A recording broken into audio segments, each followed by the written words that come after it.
Bom dia, pessoal. Bom dia, feliz Dia dos Pais. E essa é uma palestra direcionada a esse dia também, um dia especial, né? Para todos os papais.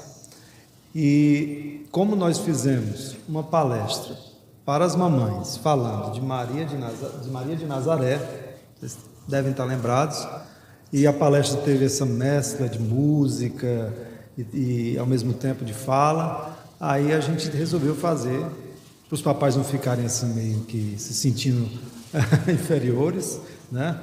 E fazer a mesma coisa, né? Fazer esse momento de estudo e ao mesmo tempo trazendo a música para harmonizar e embelezar esse momento de reflexão, né? Dizem que não tem muita música para os pais, né? Então a gente tem que meio que se virar, mas tem, se a gente buscar bem, lá no fundo sempre tem, né? E hoje nós vamos, a exemplo do que fizemos no Dia das Mães, falar de José da Galileia, falar um pouquinho do Zé, né? Que é tão esquecido, o Zé fica sempre ali esquecidinho, quase não tem muita coisa, né? Do José, pai de Jesus, e falar um pouco, procurar saber por que nos 4 evangelhos, né, conhecidos, tem tão pouco sobre José, essa figura tão especial, né, de pai de um ser tão especial. E nós sabemos que Jesus, por ser esse Cristo de Deus, houve um preparo muito grande. Por que seria tão negligenciado a paternidade de José, né? Sendo que seria necessário, como diz o livro A Caminho da Luz, espíritos viessem antes do Cristo para preparar o caminho. E para que o Cristo viesse, teria que vir espíritos também especiais para acolher o Cristo e principalmente para trazê-lo ao mundo, né? Nós sabemos que Jesus nos deixa saber no Evangelho que ele não veio destruir a lei. Ele disse: eu não vim destruir a lei. A gente, a priori, acha que ele está falando da lei, do livro da lei, da Torá, né? A Torá mosaica, mas ele está falando da lei de uma maneira geral, da lei divina, né? E uma das leis é a lei de reprodução. Como que ele vai quebrar essa lei de reprodução, se ele não veio destruir a lei, não é? Então, a gente precisa entender essa questão que é muitas vezes negligenciada, ou não procura-se não falar muito, mas a doutrina espírita, à luz do entendimento da doutrina espírita, nos vem trazer esclarecimentos, né, sobre essa questão do nascimento de Jesus, né, que é óbvio que Jesus veio ao mundo como qualquer um de nós veio ao mundo. Não podia, as leis foram feitas por Deus, com a colaboração do próprio Cristo. Para que quebrar a lei? Ele não veio quebrar a lei, não tem sentido. Mas de onde veio tudo isso? É isso que o estudo de hoje vai tentar trazer à luz do entendimento, à luz da doutrina espírita. E antes eu queria começar com uma musiquinha falando justamente do Espírito da Verdade, o Espírito que trouxe a doutrina espírita pelas mãos, pelo entendimento também, a colaboração de muitos espíritos e principalmente do Allan Kardec, o Espírito de Verdade que nós sabemos que é o próprio Cristo. Então vamos começar cantando essa musiquinha, o Espírito da Verdade. Ok?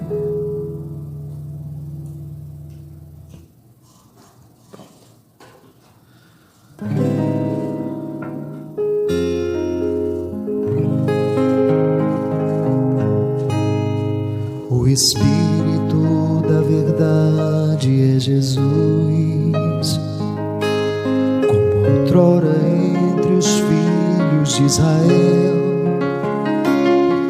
Volta agora para dissipar a escuridão, lança luz na mente e no coração.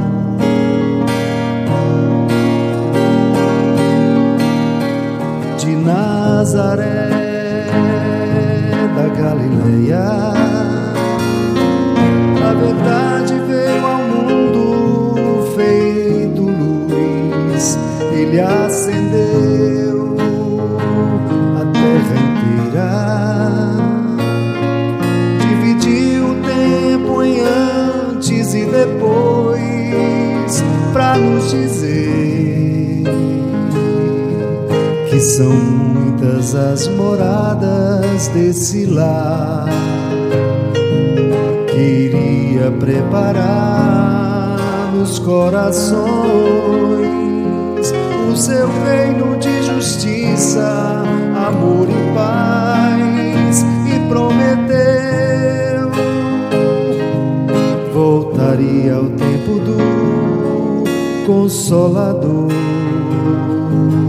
para nos fazer lembrar do puro amor e aprender o que faltava conhecer.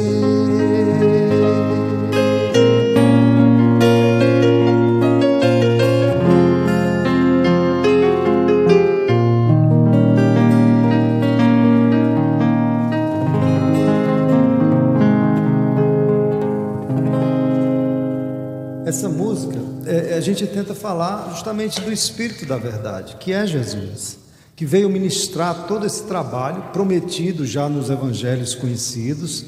Está lá no Evangelho de João, no capítulo 14, quando ele promete que ele enviaria um outro Consolador, né? O Espírito da Verdade, que viria falar no seu nome, e que nessa promessa ele também disse: eu voltarei para vós.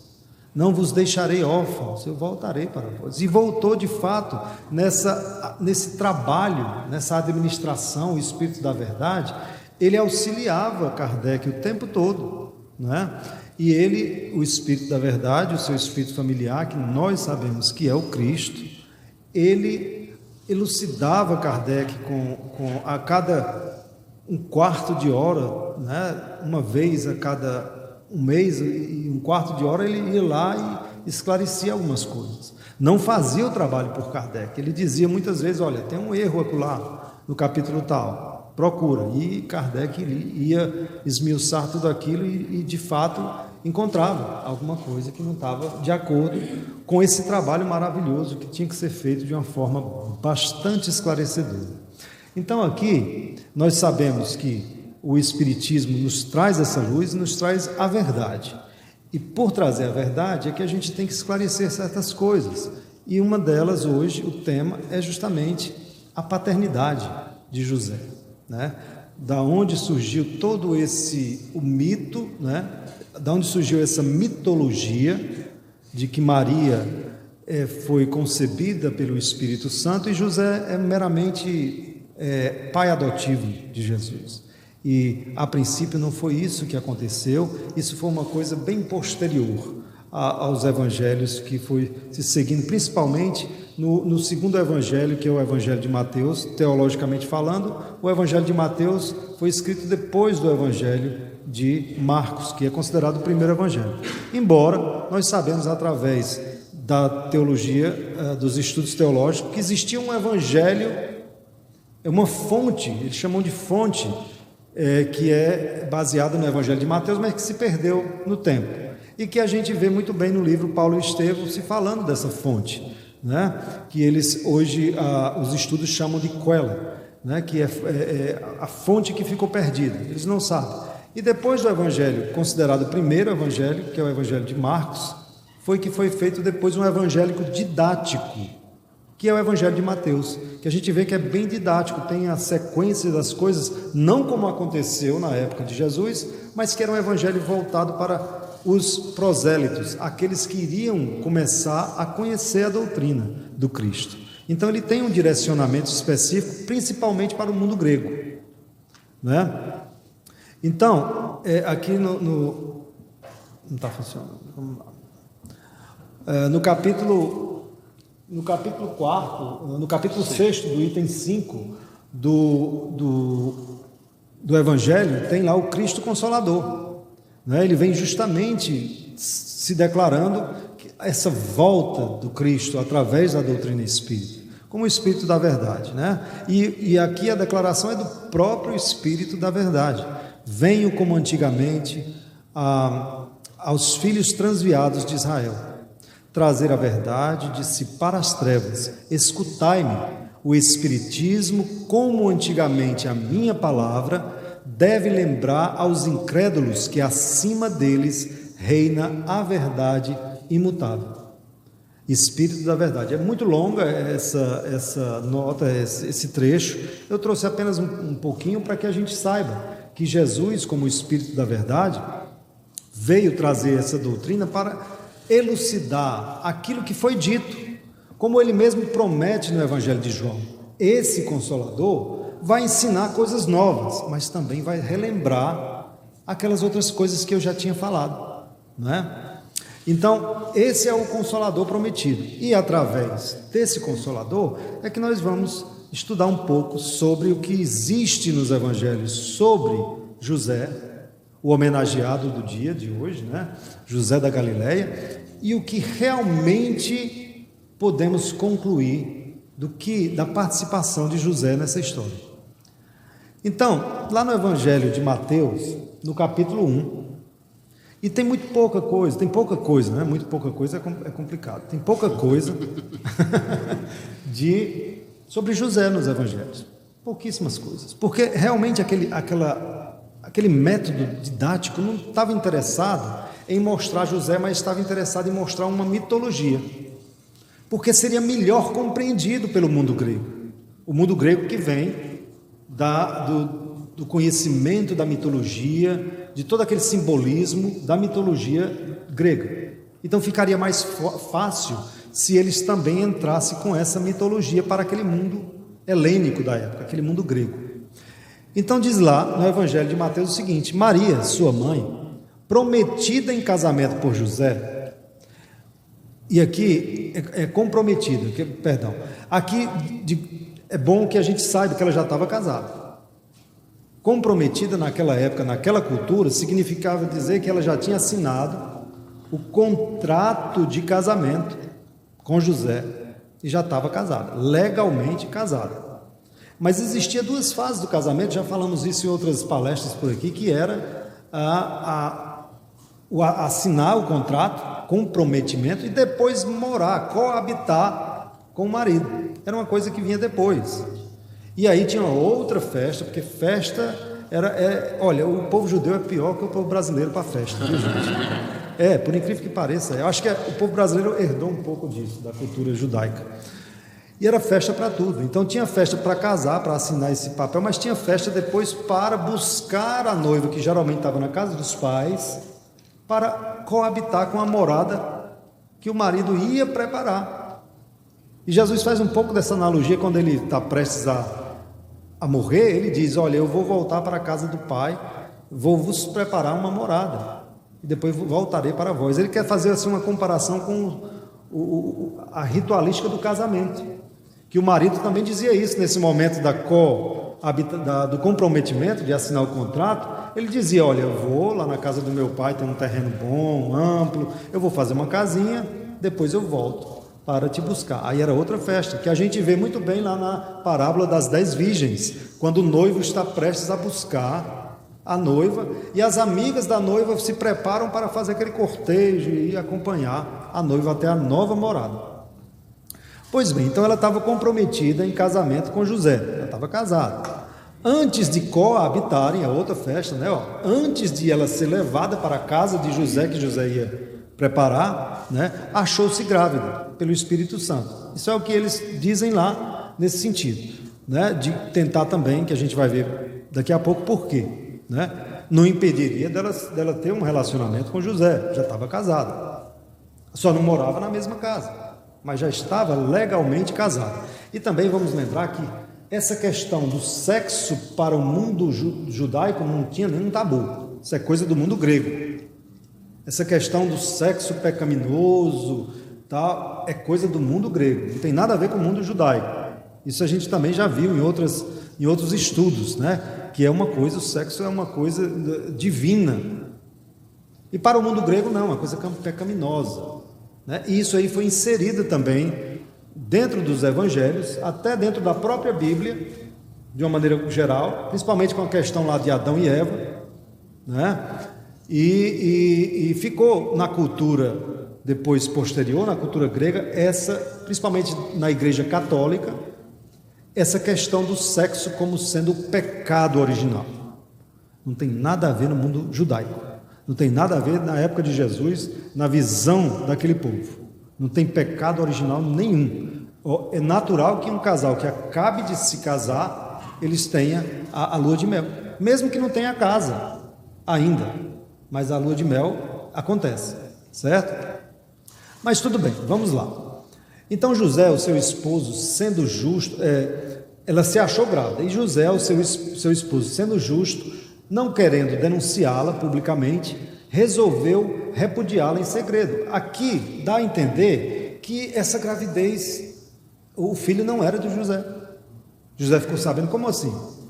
A mãe lá da Maria disse: José, vem pegar Maria porque ela está grávida, o menino já está para nascer. E ele, certamente na mitologia que eles queriam passar, José disse: como assim grávida? Espera aí, o que é isso? Eu não tive nenhum relacionamento com ela.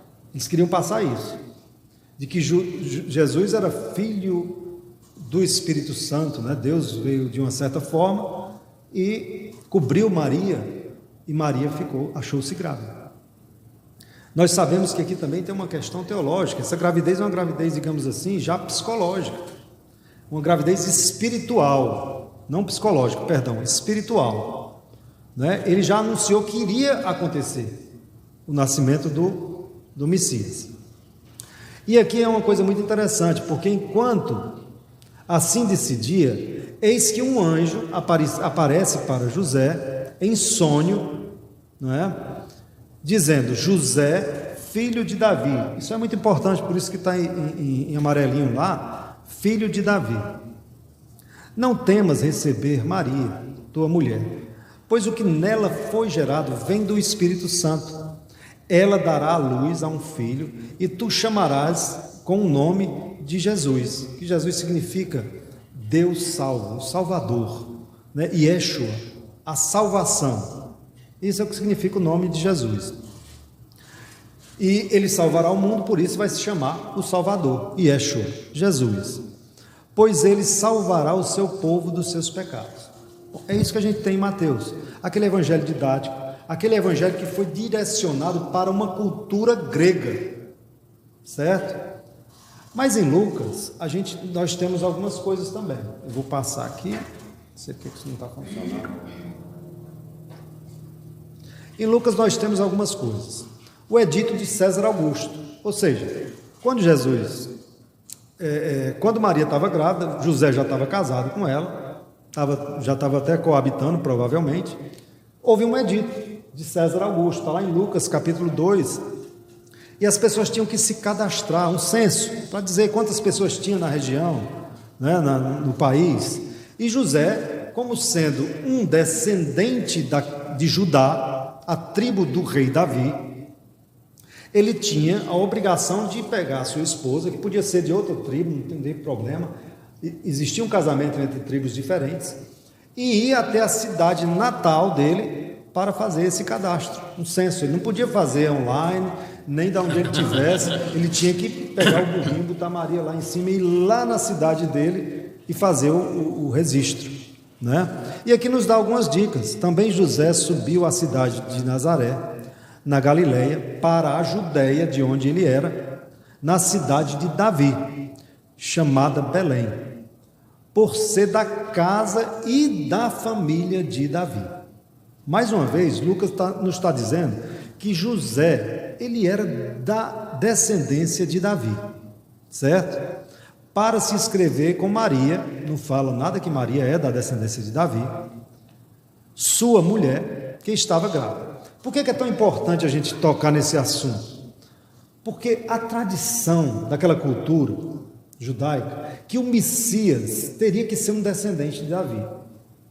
Aquele tão esperado Messias pelo povo judaico, ele teria que nascer da família de Davi, da raiz de Davi, da raiz de Jessé, como às vezes a gente escuta, lá da tribo de Judá.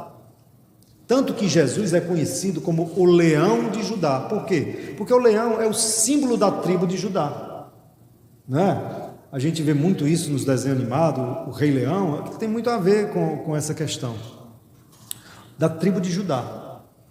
Então, aqui se diz que José é da tribo de Judá, descendente de Davi. Mais à frente, a gente vê sobre Maria, certo? E sobre a família de Maria. Nos dias de Herodes, rei da Judéia, houve um sacerdote chamado Zacarias, da classe de Abias. Sua mulher, descendente de Arão, chamava-se Isabel. Aqui o evangelista Lucas nos está dando uma dica. Isabel, que é parente de Maria, da família de Maria, né? Ela é casada com Zacarias, ou seja, que ele é um sacerdote. Ele é da tribo de Levi, porque não podia ter sacerdotes de outra tribo.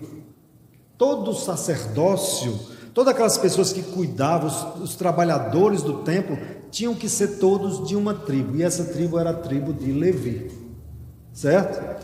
Então Zacarias, pai de João Batista, casado com Isabel, prima de Maria, ambos eram da tribo de Levi. Aqui também está dizendo que ele casou com uma mulher descendente de Arão, irmão de Moisés, que era da tribo de Levi. Entendido, gente, até agora? Vai fazer sentido daqui a pouco. Então Isabel e o seu esposo Zacarias era dessa tribo, certo?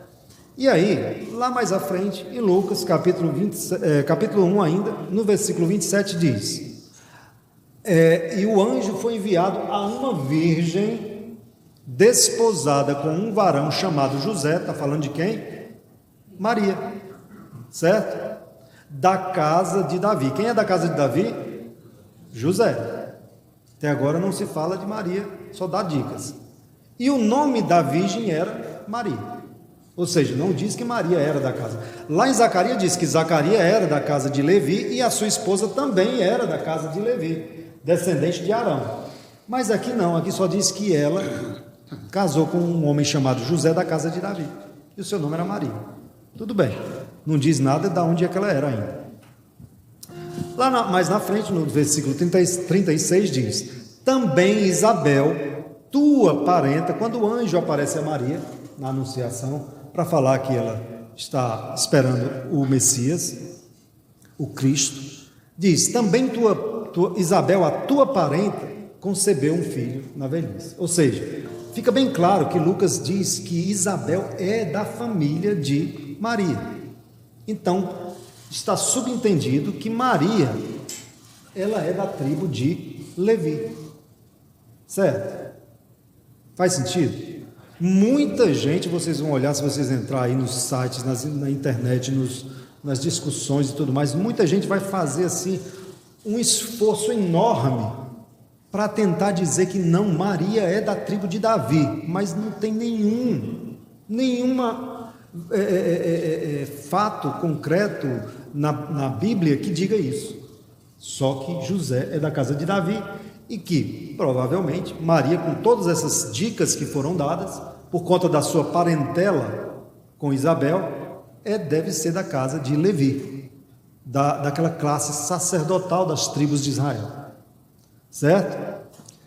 Aí uma vez eu até perguntei a um amigo meu, pastor, então essa pergunta que deixa essas discussões.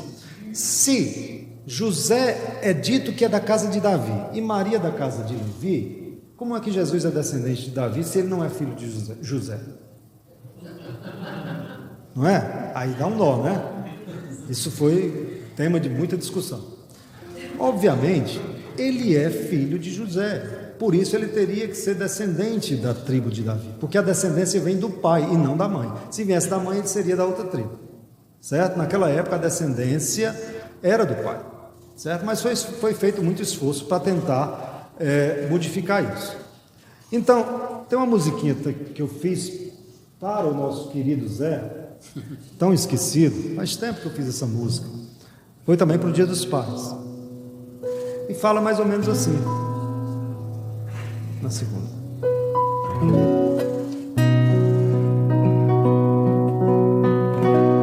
Houve alguém na história de Jesus que pouco apareceu,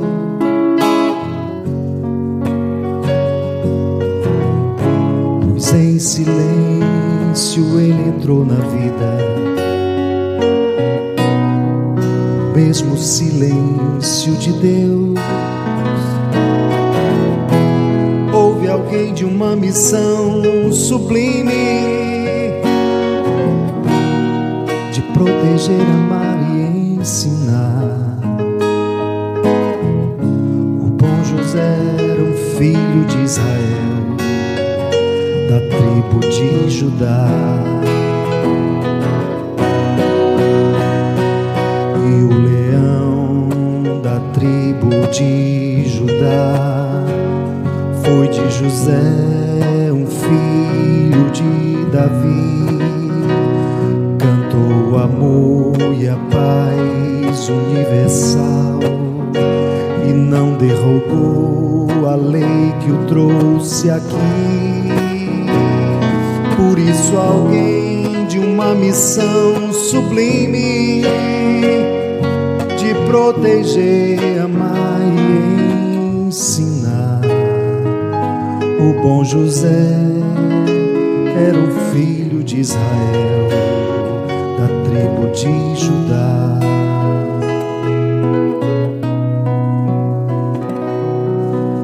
Nessa musiquinha, o que eu tento dizer? Eu tento falar que José, sendo tudo isso que a gente acabou de falar agora, sendo ele da tribo de Davi, Jesus, esse leão de Judá, que é como Jesus é conhecido na questão da teologia, né? Por ser dessa tribo e o símbolo ser o leão, foi de José um filho de Davi.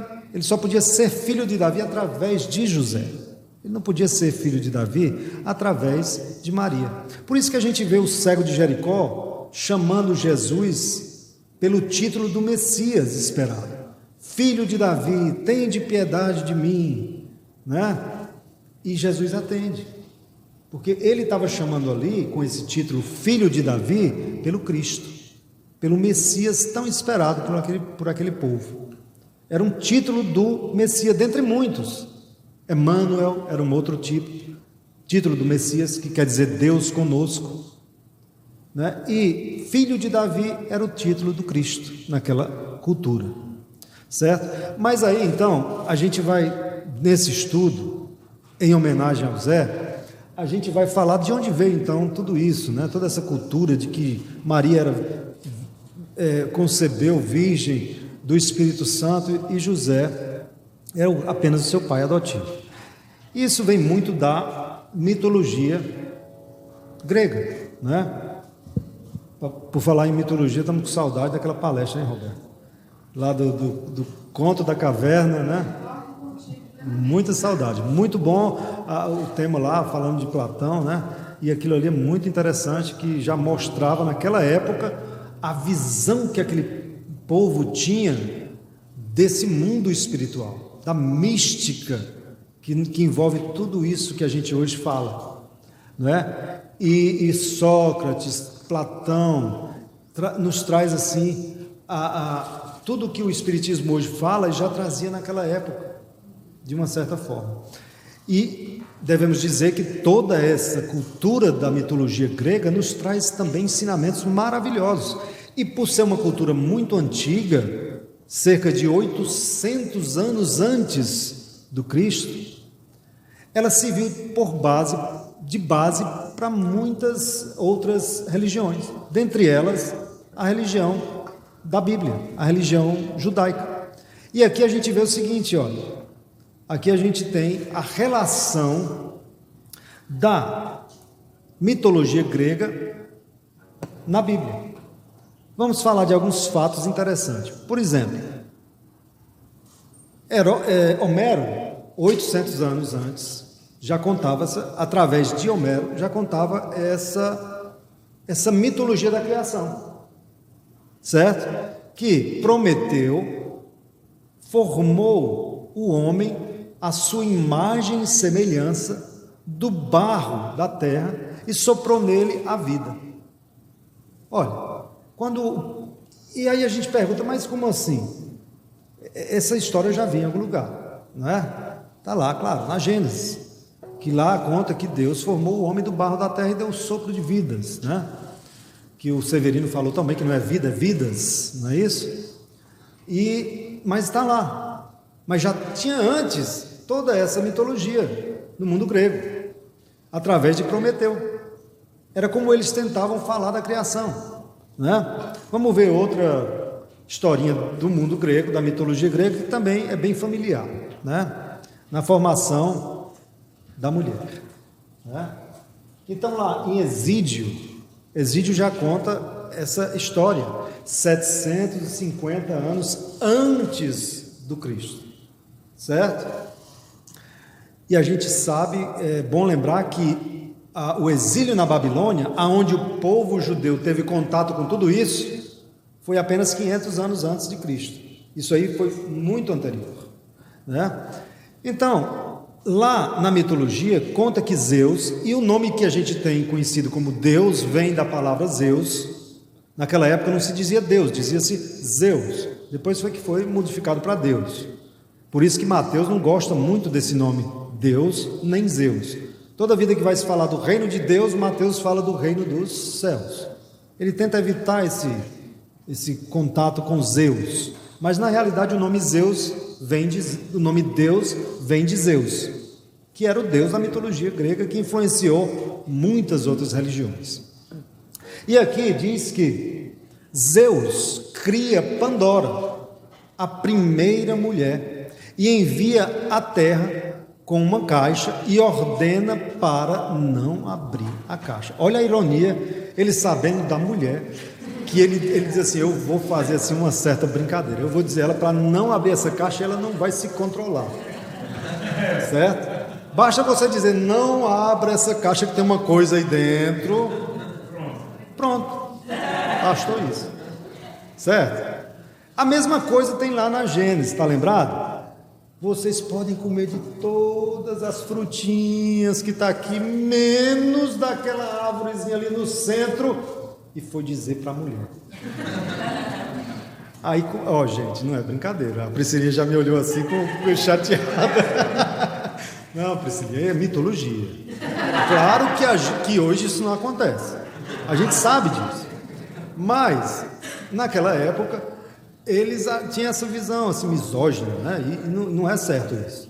Mas eles diziam que, se fala para a mulher que não deve comer daquela fruta no meio do pomar, pronto, ela vai lá, enquanto ela não come dessa fruta, ela não sossega, ainda dá para o homem. E a Pandora do mesmo jeito, só que a Pandora é muito mais antiga do que a Gênesis, certo? E a Pandora não se controla, e ela diz, tem alguma coisa aqui dentro, eu quero só dar uma espiadinha de leve, não vou abrir, mas eu vou olhar de levinho assim, mas quando ela abre, não tem jeito, aí escapa todos os males, né? Na mitologia fala, todos os males escapam e Pandora tenta fechar a caixa, mas aí já tem escapado todos os males, só fica a esperança, certo? E aí, através disso, eles têm muitos ensinamentos, certo? É só para dizer que se quer que uma coisa aconteça, tem que acontecer através da mão da mulher que é decidida, que é objetiva, que não fica ali no sofá assistindo futebol o dia todo. Não, o negócio tem que acontecer. Se tem que acontecer, tem que acontecer. E o que ele quer dizer é o seguinte, se tem que acontecer, fala para a mulher que ela toma uma decisão. É mais ou menos por aí. Escapei? Deu uma escapada? Melhorou, gente? Eu estou tentando melhorar o quadro, né? Mas é mais ou menos por aí. Você vê que também é parecido com uma historinha que a gente conhece, que é a história de Adão e Eva e a criação da mulher, certo? Aí tem uma outra aqui que é o cerne dessa questão de hoje, certo? Que é a história de Hércules. Todo mundo já ouviu falar de Hércules, né? O herói da mitologia grega, aquele que destrói os monstros todos, e o trabalho dele é lutar contra os monstros que havia na mitologia naquela época. Tem os 9 trabalhos de Hércules, né, e tudo mais. E Hércules é filho de quem? Zeus. Ele é um semideus. Como é que ele nasceu? Antes, muito antes da história, né, da própria Bíblia, já tinha isso. Zeus se disfarçou do marido de Alquimena, uma mortal, ele gostou dela, achou ela muito bonita, e tinha muito isso na cultura lá, da mitologia grega, os deuses se relacionavam, ele via uma mortal, se apaixonava e se relacionava com ela. E Zeus se apaixonou por Alquimena, se disfarçou do seu marido e teve relações com ela. Dessa relação entre Zeus, o deus da mitologia grega, e Alquimena, uma mortal que era casada, né, nasceu Hércules, o semideus. Aí então o seu marido, Anfitrião, o marido dela chamava Anfitrião, o marido dela descobriu, ficou muito zangado, disse, como é assim, está grávida, esse filho não é meu. Mas Zeus aparece para ele em sonho e diz, Zeus, não tema receber esse garoto, porque ele é meu filho. Aí quando ele sabe que Hércules é filho de Zeus, de um deus, ele fica muito honrado, e ele resolve criá-lo como pai adotivo, com muita honra, criar o filho de Zeus. Parece com alguma historinha que a gente conhece? Parece, claro, parece, né? E o que é interessante na história de Hércules é que no final, que ele luta contra todos os monstros, faz todo o seu trabalho na terra, ele, ao morrer, né, no fim da sua vida, Hércules ganha a imortalidade. Ele nem morre, ele ganha logo a imortalidade. Ele é um semideus, ele podia morrer. Ele ganha a imortalidade e é elevado aos céus e vai morar com o seu pai Zeus no Monte Olimpo. Parece com alguma coisa que a gente conhece? Claro. Aí o que acontece, gente? Aquela nova doutrina que estava se formando, o cristianismo, basicamente estava ali em contato com o mundo o quê? O mundo grego. As pessoas, né? A Igreja Católica, ela nasceu lá dentro daquele mundo grego, mundo helênico. Para que isso aí fosse, e quem tinha um grande conhecimento de todas essas mitologias e podia brincar muito com isso era quem? Paulo de Tarso. Tanto que ao chegar em Atenas, o único lugar onde ele não foi ouvido, né, no Areópago, ele chega em Atenas e aí ele sabe, porque ele estudou nas escolas helênicas, ele sabe que tem uma estátua do Deus desconhecido. Não é nem uma estátua, porque é desconhecido, não pode ter imagem nenhuma. É um lugar lá, uma pedra para o Deus desconhecido, porque Atenas tinha tantos deuses, e em cada localzinho, em cada esquininha tinha um templo para um deus determinado, porque quando o pessoal ia fazer turismo em Atenas, cada pessoa de cada região iria para o templo do seu deus, iria adorar aquele deus, deixava lá doações, e era muito interessante esse movimento, que Roma soube usar muito bem.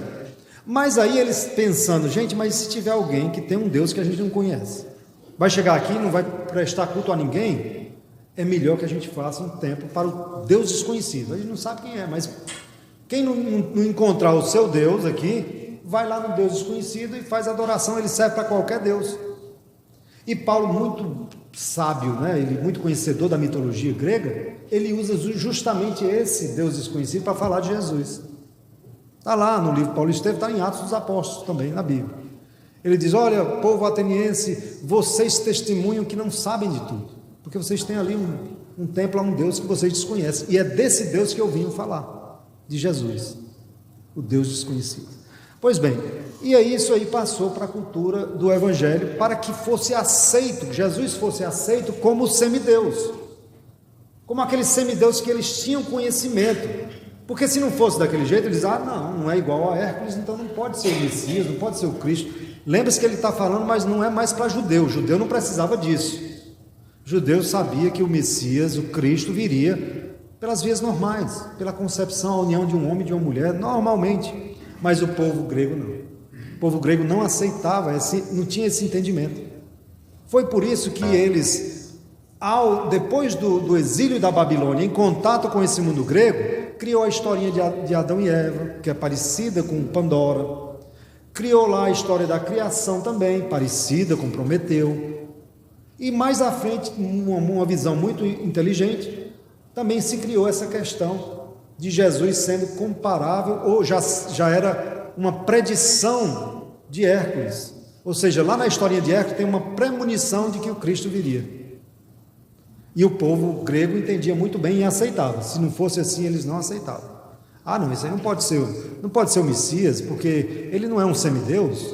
O semideus nasce de um contato de um Deus com uma mortal.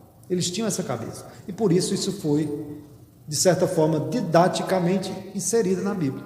Certo? Faz sentido, gente? Não espantei ninguém, não, né? Tá bom. Então vamos ver da onde que a gente tira a realidade das coisas, ou seja, aquele não vim descumprir a lei ou não vim destruir a lei. A gente vai recorrer, obviamente, à própria doutrina espírita. Então está lá em Gênesis capítulo 15, item 65.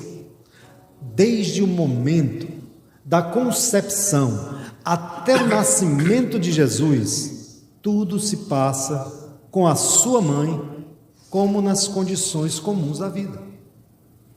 Certo? A Gênesis esclarece isso, essa historinha de que Maria foi gerado, o Espírito Santo gerou Jesus, isso não condiz com o nosso entendimento. E não precisava Jesus vir de outra forma. Certo? As leis foram, de certa forma, criadas ou co-criadas por ele mesmo. Certo? E está lá na Gênesis dizendo, tudo que aconteceu na gravidez de Maria se passou dentro da lei universal, da lei de reprodução. Está lá no Livro dos Espíritos, não tem a lei de reprodução? Não existe outro meio. Certo, gente? Hoje, lembra lá do Espírito da Verdade que veio trazer o quê? A verdade. Hoje a gente pode falar disso de uma maneira clara e objetiva dentro do movimento espírita. Jesus nasceu pelas vias normais. José e Maria, provavelmente José e Maria, se não for José tem que ser outro, mas teve que vir pelas vias normais.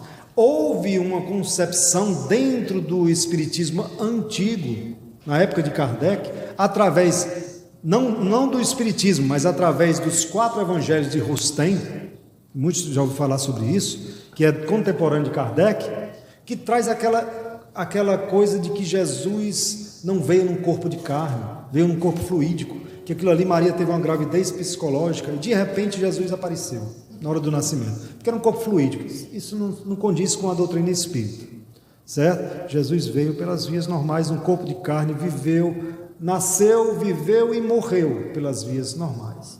E depois aparece sim, num corpo fluídico, depois do seu desencarne, para Maria Madalena. Ali sim ele estava em perispírito, um corpo fluídico, né? Também semimaterial. Mas a vida de Jesus está toda dentro da normalidade das nossas vidas, certo? E a gente tem por obrigação hoje estudar e falar, porque pouco se fala no movimento espírita, não sei porquê, pouco se fala sobre isso, mas está na codificação, certo? Outra coisa, olha, para quem quer vir ainda no estudo do livro Renúncia, até o capítulo 7, né, Valquíria? Capítulo 7. Começa a ler hoje à noite mesmo. Aí, em uma semana, você lê até o capítulo 7, aí já vem na próxima semana para falar. Por quê? Porque é um livro interessantíssimo, gente. Também traz coisas maravilhosas, certo? E a gente foi buscar lá, viu, Valquíria? Eu ouvi uma vez falando que se o corpo de Jesus não fosse de carne, a crucificação seria a maior enganação do mundo, não é? Exatamente. A maior peça teatral do mundo. Emmanuel fala isso no livro Consolador. Se não fosse de carne, então seria uma falácia, né? Tudo aquilo. Como assim? Se ele é anjo fluídico, até eu passava por aquilo também, né? Mas não é, gente. Ele sofreu. E Emmanuel fala que o maior sofrimento dele não foi nem tanto a cruz em si, porque ele suportou, mas foi ter que nascer no meio de nós, certo? No meio de pessoas ainda, seres ainda tão atrasados, e ele, como um anjo, ter que suportar esse período nessa atmosfera tão densa, que é a nossa atmosfera. Mas é muito interessante isso aí que você falou, Gerval. Realmente não poderia ser de outra forma, não é? Mas está lá no livro Renúncia, também é uma dica, viu, gente? Quando Alcíones quer vir à Terra, ela já é um anjo, praticamente, né? Eu vou dar aqui como é que chama? Eu vou dar um spoiler, né? Ela já é um anjo, praticamente, já está lá em Sírios, né? Lá nas esferas elevadas, e ela quer vir à Terra para ajudar o Pólux, né? Polos, olha que eu ainda estou lembrando, viu, dos nomes. Faz tempo que eu li o livro. Mas aí ela quer ajudar o amor da vida dela, né? Ela quer ajudar e tal, e o anjo lá, o instrutor, Diz, mas espera aí, calma, você vai descer na atmosfera da Terra, não é uma coisa assim tão fácil. Pensa bem, você vai estar sujeito às leis daquele planeta, você não pode fugir, não pode quebrar as leis. Como é que ela ia aparecer aqui? Ela ia aparecer fluidicamente? Não, ela teria que nascer de um pai e de uma mãe, não tem jeito. E aí ele fala, o anjo esclarecendo Alcione fala, o próprio Jesus, penetrando nas regiões terrestres, foi compelido a se aniquilar em sacrifício pungentes. Porque ele estava penetrando no planeta, ele tinha que se submeter às leis do planeta. Tanto que quando um anjo vem lá de Sírios ou de qualquer outro lugar do universo, ele vem em corpo mental. Ele não vem no perispírito, ele vem em corpo mental. Ao se aproximar do planeta, ele pela lei do universo, ele constitui um perispírito com os fluidos cósmicos de cada globo. Tem que ser com aquele fluido. E ao constituir esse novo corpo fluídico, chamado de perispírito, ele já está sujeito às leis do planeta. Não tem como escapar. Faz sentido, gente? Né? Então ele fala para Alcione aqui, até o próprio Jesus foi compelido a essas leis, ele não pôde escapar, então você também vai ser compelido a essas leis, certo? Recorda que as leis planetárias não afetam somente os espíritos em aprendizado ou reparação, mas também os missionários das mais altas elevadas estirpes. As leis não podem ser modificadas, ok?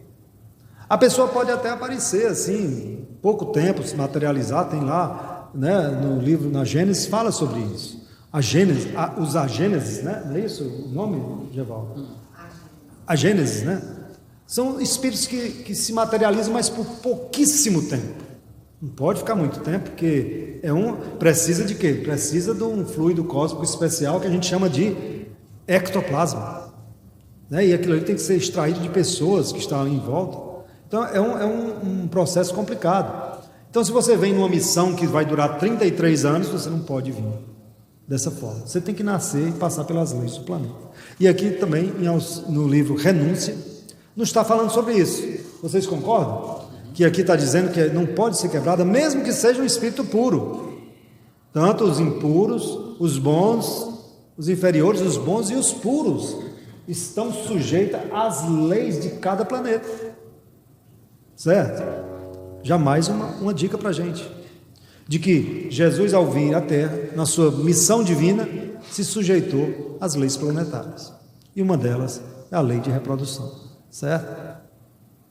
A direção, somente com a contribuição de missionários portadores de fervor, crença e vida, poderia Jesus lançar na Terra os fundamentos da verdade inabalável. Óbvio que toda essa direção iria preparar um pai, uma mãe, designar um pai e uma mãe à altura do Cristo.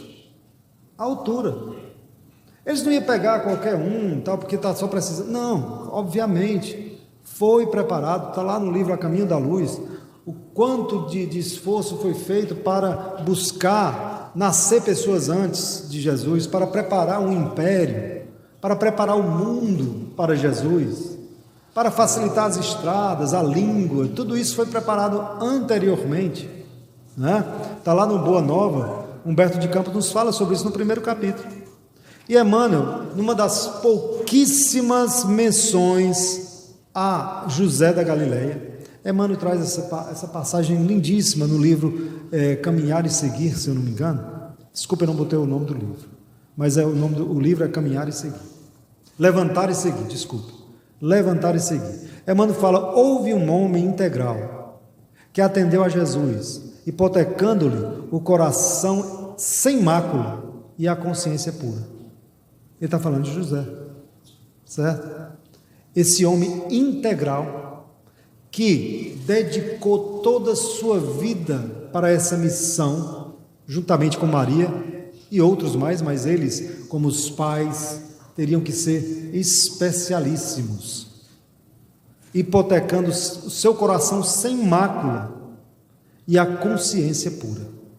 José da Galileia foi um homem tão profundamente espiritual que o seu vulto sublime escapa às análises limitadas de quem não pode prescindir do material humano para um serviço de definições. José passou no mundo dentro do divino silêncio de Deus. É muito lindo essas palavras de Emmanuel para falar de José, quando tem pouquíssimas coisas falando de José. Mesmo na literatura, deu trabalho para a gente achar um pouquinho ali na Gênesis, um pouquinho ali, fazer esse jogo de quebra-cabeça, porque os espíritos não estão assim para dar tudo de mão beijada para a gente, não. A gente tem que ter o trabalho de estudar e pesquisar e buscar e fazer todo aquele quebra-cabeça, porque é um exercício. É um exercício que eles querem da gente, esse exercício. E aí, não tem tudo de mão beijada. E o que a história fez? O que a história fez foi justamente isso. Foi trazer esse José dessa forma, pela influência da mitologia grega, e depois a doutrina espírita vai ter todo esse trabalho, mas aí não é um trabalho facinho, é um trabalho que requer análise, estudo minucioso, para desfazer aquilo que foi feito, não desfazer, mas para complementar, para elucidar, à luz da doutrina espírita, uma coisa que é óbvia. Então aqui hoje, na homenagem que a gente está fazendo a José, a gente procura nesse estudo trazer isso, esse esclarecimento de que José é o pai de Jesus. E isso é a coisa mais natural. Não poderia ser diferente. Isso não diminui nem Maria, nem José e nem Jesus. Pelo contrário, a missão foi cumprida, né? E como a gente já extrapolou o tempo, eu não vou poder terminar o que a gente queria fazer, eu vou apenas cantar mais uma musiquinha aqui. E essa musiquinha, que vocês conhecem muito bem, foi uma tradução de uma música francesa, se eu não me engano, o autor é Georges Moustak, né, de origem egípcia, mas que viveu a vida toda na França, e ele fez essa música, e a Rita Lee fez essa tradução. Na realidade, quem fez foi ele mesmo, a tradução para o português. A Rita Lee apenas tornou bem conhecida. Uma homenagem para o nosso querido Zé. Olha quem foi meu bom José, se apaixonar pela donzela, dentre todas a mais bela. Pode cantar. De toda a sua Galileia, casar com Débora ou com Sara, meu bom José, você podia, e nada disso acontecia, pois você foi amar Maria. Você podia simplesmente ser carpinteiro e trabalhar, sem nunca ter que se exilar, de se esconder com Maria. Meu bom José, você podia ter muitos filhos com Maria, e o teu ofício ensinar, como teu pai sempre fazia. Por que será, meu bom José, que esse teu pobre filho um dia andou com estranhas ideias que fizeram chorar Maria? Me lembro às vezes de você, meu bom José, meu pobre amigo, que dessa vida só queria ser feliz com sua Maria.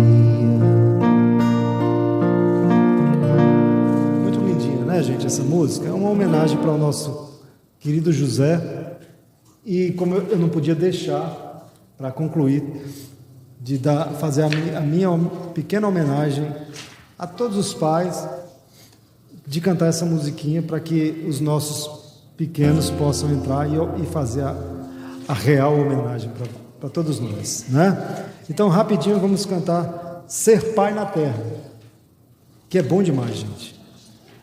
Pode chamar, e aí eles podem entrar e a gente conclui com essa musiquinha, eles já vão...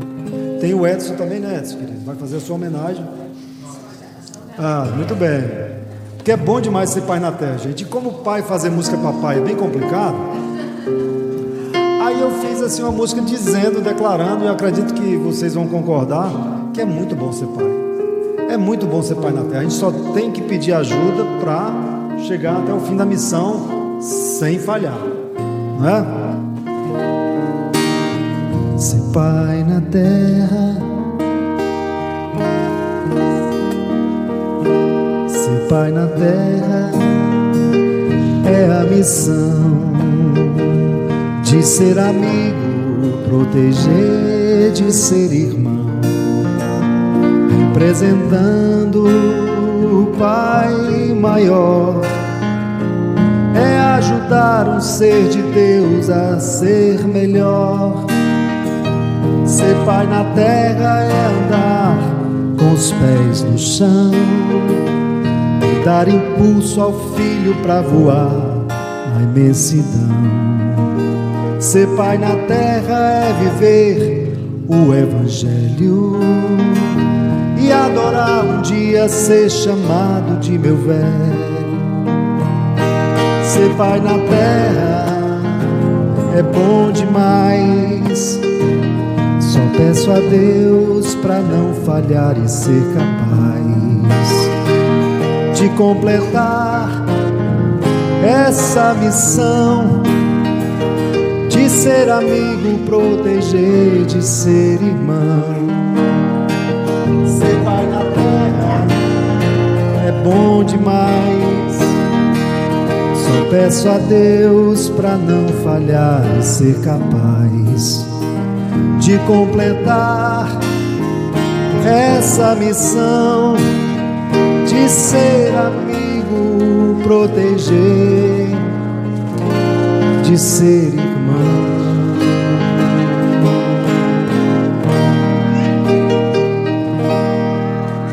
Bom demais, gente. E agora, a verdadeira homenagem para todos vocês, todos nós.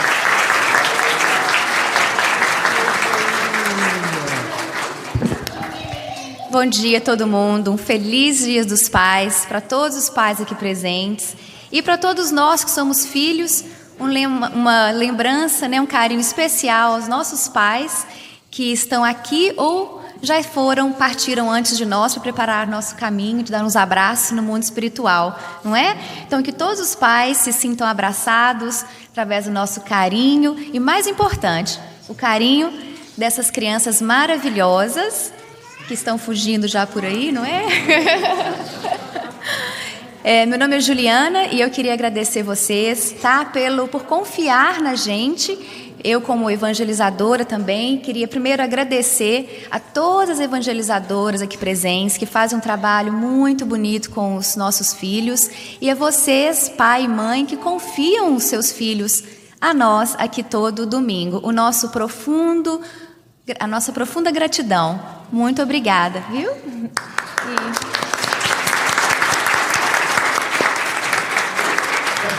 E lá na evangelização infantil, a gente sempre começa com musiquinha, que é assim: bom dia, papai do nosso coração, vocês estão na evangelização. E as crianças já sabem, vocês podem cantar isso com elas em casa todos os dias, não é? E agora eu queria convidar duas pessoas que vão ler um poema para vocês, uma versão em inglês, uma versão em português, da nossa querida Lídia Bennett. Ela que fez o poema, tá? Ela participa do nosso grupo de mocidade de evangelização. Vai tocar o bem.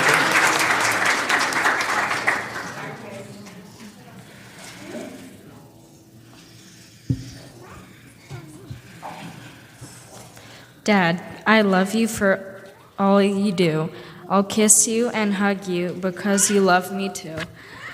You feed me and need me to teach you to play. So smile because I love you on this Father's Day.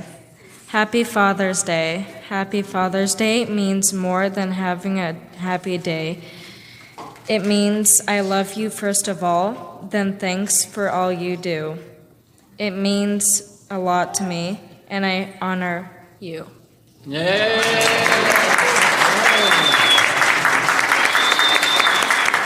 Direto da nossa poeta. Muito obrigada, Lídia. E agora o Paco vai ler pra gente a versão em português do mesmo poema.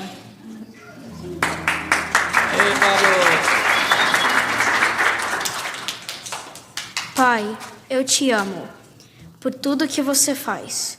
Eu irei beijar e abraçar você, porque você também me ama. Você me alimenta e precisa de mim, para te ensinar a brincar. Então sorria porque eu te amo. Neste Dia dos Pais, feliz Dia dos Pais. Feliz Dia dos Pais significa mais do que ter um dia feliz. Significa que eu te amo antes de tudo. Então, obrigado por tudo que você faz. Você significa muito para mim e isso é te honro.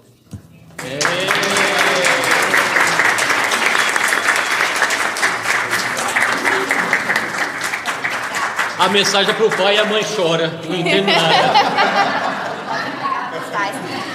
Obrigada a todo mundo. As crianças podem entregar então os presentes para o papai. E para quem não decorou o poema está aí dentro para vocês. Tá bom? Muito bem. A gente não encerrou ainda. Vamos lá, pessoal. Pode entregar? Pode deixar aqui na frente. Pode entregar lá pro papai. Ontem um menino que brincava me falou O Edson vai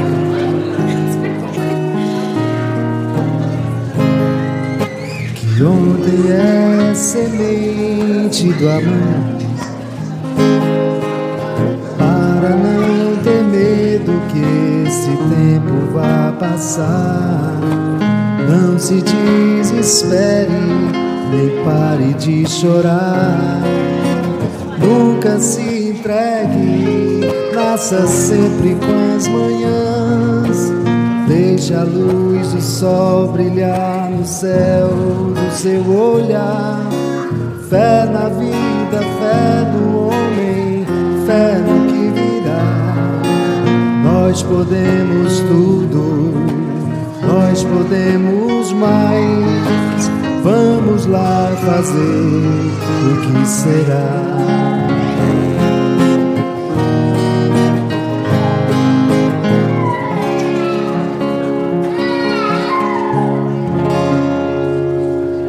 Muito obrigada, Charles. Parabéns também, papai Charles, não é? Gente, agora eu queria um minutinho da atenção de vocês, tá? Nós temos um presente também da evangelização aqui dos seus filhos para vocês. Então, vou fazer a mágica aqui da internet.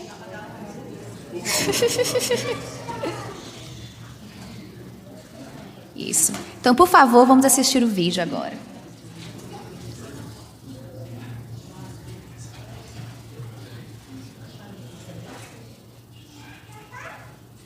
O papai faz. Todos fazem.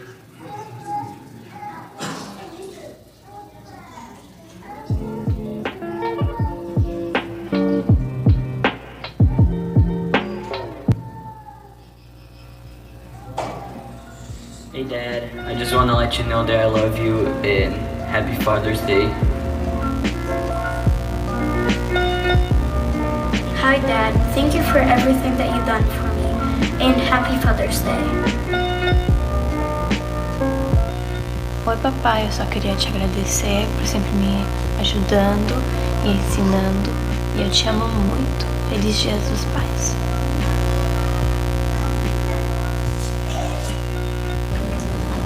Papai, você trabalha muito para ganhar dinheiro para dar-nos comida, para dar nossa escola. Você trabalha muito para minha mãe, você trabalha muito para mim, você trabalha muito para nossas viagens para o Brasil. Você é um dos ótimos pais do mundo. Eu te amo e eu não vou querer que ninguém pode arrancar você da minha vida. Te amo. Legal. Eu te amo, papai.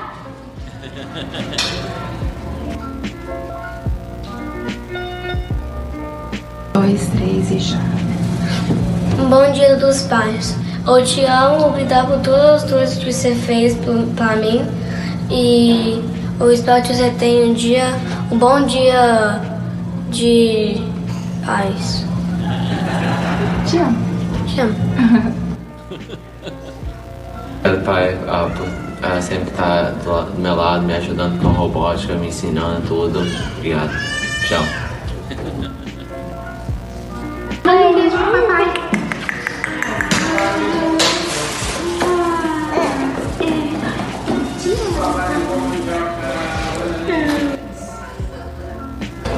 I just wanted to say thank you for everything.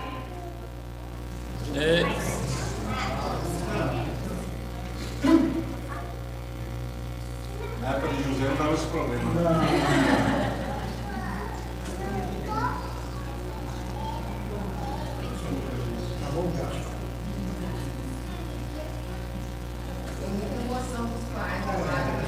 Até que enxugar as lágrimas.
Everything you've done for me and everything you will do for me.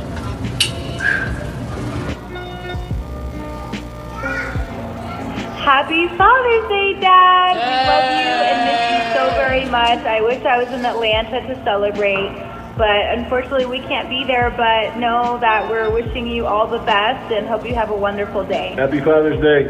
Bye! That's great.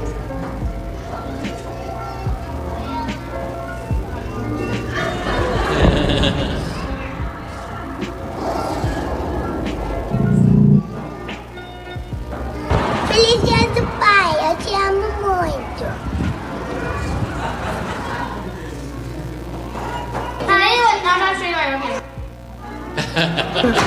Papai, te amo. Agora sim, eu Te amo. Happy Father's Day. Thanks for everything you've done for me. Love you. beijo pro papai. Bom, hoje é Dia dos Pais e é claro que a gente não poderia deixar de parabenizar o melhor pai do mundo, aquele que sempre pensa em nós primeiramente. E a gente só queria te agradecer, pai, por ser essa pessoa incrível, por ter essa paciência dos deuses, que a filhota aqui dá um trabalhinho, né? E só deixar claro o quanto você é importante para nós, o quanto nós te amamos. E é isso. Ok. Pai, eu vou ler agora um poema que eu escrevi para você quando você decidiu vir para os Estados Unidos, que é o seguinte: iniciou-se ainda quando não sabia falar, ler ou andar. O viajante saía de dia e à noite retornava. Ainda não tinha noção de tempo, mas sabia que para casa ele sempre voltava. As viagens não tinham tempo certo. Demoravam dias, semanas ou meses. Era meio incerto. Mas o retorno era imutável, iminente. Continuava lá, sem sair da minha mente. O viajante não se cansava. Para casa, ele sempre retornava. Deixando o esgotamento de lado, lutou, trabalhou. Tudo isso para deixar em casa o pão pelo qual batalhou. Mudaram as cidades, praças, jogos, mesas e lares. Mas o viajante queria mais, quem sabe, atravessar os 7 mares. Hoje o viajante irá mais uma vez seguir o caminho da trilha criada com suor e muita sensatez. Entretanto, dessa vez será diferente. Vai para um lugar mais longe, mas nunca deixando de seguir em frente. Hoje, sem andar, ler e falar. E como viajante, eu aprendi a pensar. Ao contrário de antes, quero agora que o viajante continue a andar, deixando o egoísmo de lado, colocando aquele que amamos acima da gente. Pois é isso que o viajante sempre fez, pelo seu caminho, plantando sementes. Ainda não sei se a saudade é boa ou ruim, mas de uma coisa eu sei, o melhor ainda está por vir. Dessa vez não precisa voltar, dessa vez sou eu quem irá te seguir. Fiz quando você decidiu vir para os Estados Unidos, no dia que veio, e quero dizer que você é o melhor pai do mundo. Sempre tive você como um espelho. Sempre quis ser você quando crescesse, e hoje, mesmo crescido, ainda quero ser igual a você. Um beijo, te amamos. Feliz Dia dos Pais. Beijo, pai, te amo!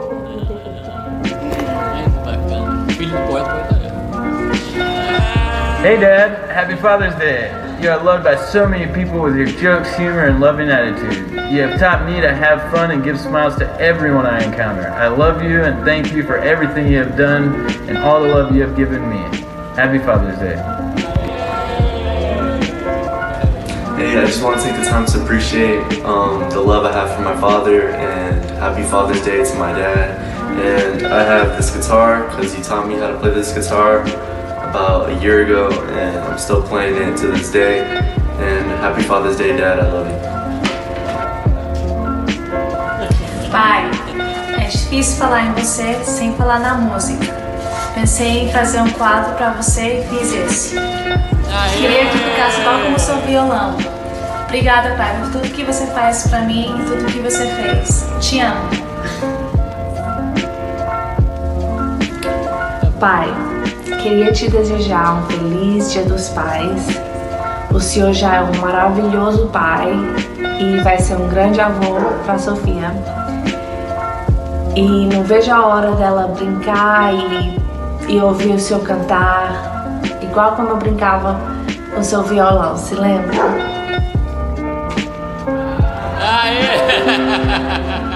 Te amo muito.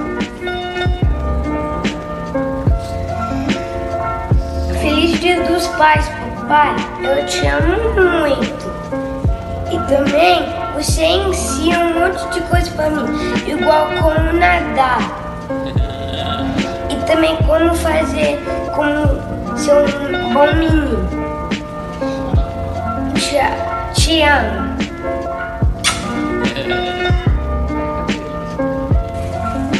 Hey, happy Father's Day. You mean so much to me and Sasha, and we're both really thankful for you and thankful that you let us go on these trips. Bye, I love you.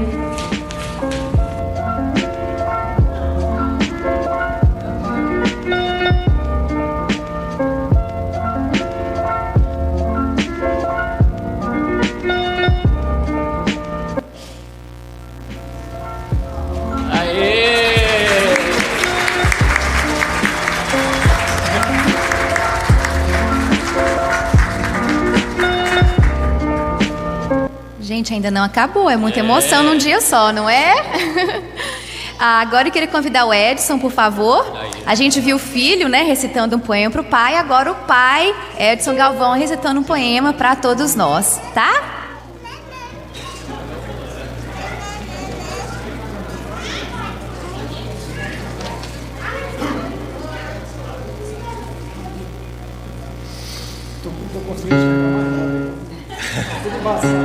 Não, estou recuperando ainda. Não estava no script isso. A versão sênior, né, da homenagem agora. Primeiramente eu queria agradecer meus filhos que estão aqui, meu filho, eu também te amo.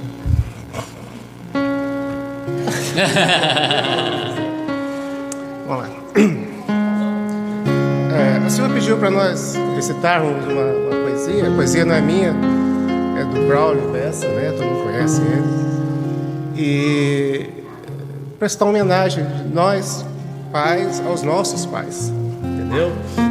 Muitos de nós aqui, nossos pais já retornaram, né? O plano espiritual, a gente está aqui, a gente está dando continuidade a esse amor deles. Mas com dever de consciência, eu tenho que falar com vocês, e os pais aqui há de concordar que, por mais amor que nós pais temos para nossos filhos, mais carinho, nada se compara ao amor de uma mãe, né? Então nós temos que nos conformar com a nossa hierarquia de amor, né? E agradecer a Deus essa oportunidade que nós temos de ser pais, que é muito gratificante. Você vê o filho crescer, nascer, né? Crescer, se formar e criar família e dar continuidade às gerações, né? E essa poesia fala da visão de um filho para um pai, né? Do desconhecido a eterno. E diz o seguinte: talvez no primeiro toque, talvez no primeiro olhar, talvez na primeira vez que eu vi você falar, que eu segurei sua mão e que recebi atenção, pequeno, recém-nascido, eu não tive consciência, essa minha inocência lhe fez um desconhecido. O tempo não muda os olhos, mas mudou meu olhar. Passei a lhe conhecer, passei a lhe admirar, e muito observador observei que amor é algo que se constrói. Ali tinha percebido que aquele desconhecido já era meu grande herói. Com o tempo acelerando, eu cresci mais um pouquinho. É quando a gente acredita que já conhece o caminho. E você, pai, insistia contra a minha rebeldia, me mostrando a direção, e o olhar do adolescente passa a lhe ver diferente. O herói vira vilão. E você, tão paciente, espera o tempo passar, com a virtude dos justos e o dom de perdoar. Me vi amadurecer e perceber que você é cuidado, é abrigo, é conselho, é proteção. E de repente o vilão vira o meu melhor amigo. E o tempo ainda acelera, não volta, só vai para frente. Resta guardar o passado e aproveitar o presente. Do seu lado, o futuro nem parece inseguro e o hoje é intensidade. O tempo não vai parar e um dia, sem avisar, o amigo vira saudade. E aí que carne e osso se transforma em sentimento. Dessa vez o tempo para e é justo nesse momento que aquele desconhecido jamais será esquecido. Um sentimento tão terno, um amor que é de verdade, faz o que era saudade se transformar em eterno.